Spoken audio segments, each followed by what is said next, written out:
नमो तस्य भगवतो अरहतो सम्मा संबुद्धस्य।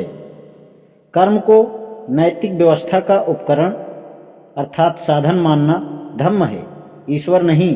कर्म ही नैतिकता को सुदृढ़ करता है। भौतिक संसार में एक प्रकार का नियम है। निम्नलिखित तथ्यों से यह सिद्ध हो जाता है। आकाश के नक्षत्रों के चलन एवं कार्यों में एक प्रकार का नियम है। एक प्रकार के नियम के अनुसार ही ऋतुएं नियमित रूप से आती और जाती हैं। एक प्रकार के नियम के अनुसार ही बीजों से वृक्ष उत्पन्न होते हैं, वृक्षों में फल लगते हैं और फलों से फिर बीज प्राप्त होते हैं। बौद्ध परिभाषा में ये सब बीज नियम तथा ऋतु नियम कहलाते हैं। इसी प्रकार क्या समाज में भी कोई नैतिक क्रम है? यदि है तो यह कैसे उत्पन्न हुआ है? इसका संरक्षण कैसे होता है?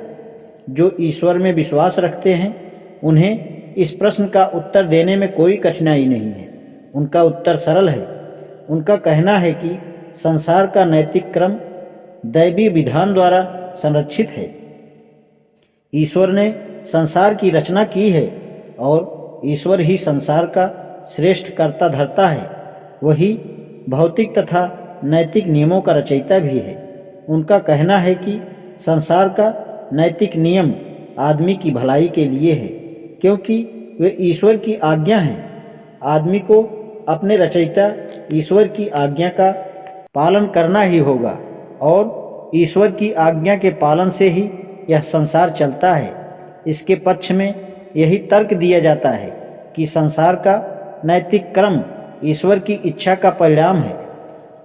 लेकिन यह व्याख्या किसी भी तरह संतोषप्रद नहीं है, क्योंकि यदि नैतिक नियम ईश्वर से उत्पन्न हुए और यदि ईश्वर ही नैतिक नियमों का आरंभ और अंत है और यदि आदमी ईश्वर की आज्ञा का पालन करने से नहीं बच सकता, तो संसार में इतनी नैतिक अराजकता अथवा अनैतिकता क्यों है? इस ईश्वरीय नियम का क्या प्रमाण है? इस ईश्वरीय नियम का व्यक्ति पर कैसा अधिकार है? ये महत्वपूर्ण प्रश्न है। लेकिन जो लोग यह मानते हैं कि संसार का नैतिक क्रम ईश्वर की इच्छा पर आधारित है, उनके पास इन प्रश्नों में से किसी का भी कोई संतोषजनक उत्तर नहीं है।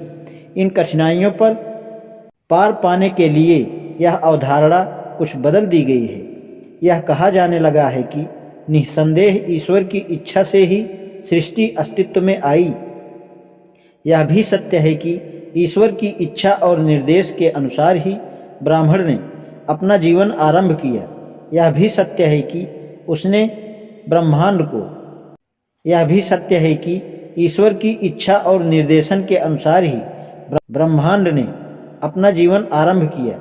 यह भी सत्य है कि उसने ब्रह्मांड को एक ही बार में वह सब शक्ति प्रदान कर दी जो दैवी शक्ति के रूप में अति विशाल क्रिया विधि के मूल में कार्यरत है। लेकिन इसके बाद ईश्वर ने प्रकृति पर छोड़ दिया कि ईश्वर द्वारा प्रदत्त मूल नियमों के अनुसार कार्य करती रहे, ताकि ईश्वर की आशंका के अनुसार यदि नैतिक नियम कार्य करने में विफल हो जाएं तो इसके लिए प्रकृति ही दोषी है, ईश्वर नहीं।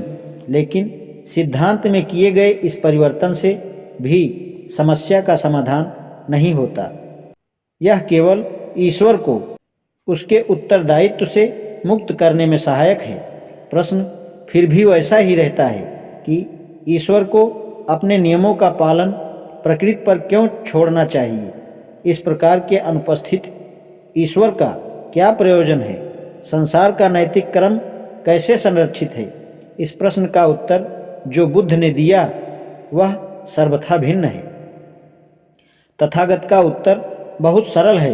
यह कर्म का नियम है, ईश्वर नहीं, जो विश्व के नैतिक क्रम को बनाए रखता है। इस प्रश्न का भगवान बुद्ध ने यही उत्तर दिया। विश्व का नैतिक नियम अच्छा हो सकता है अथवा बुरा भी, लेकिन भगवान बुद्ध के अनुसार नैतिक नियम आदमी पर निर्भर करता है और किसी अन्य पर नहीं। कर्म का अर्थ है मनुष्य द्वारा किया जाने वाला कार्य कर्म, और विपाक तो उसका परिणाम है।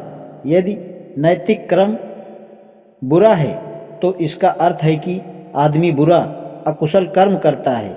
यदि नैतिक क्रम अच्छा है तो इसका अर्थ है कि आदमी अच्छा कुशल कर्म करता है।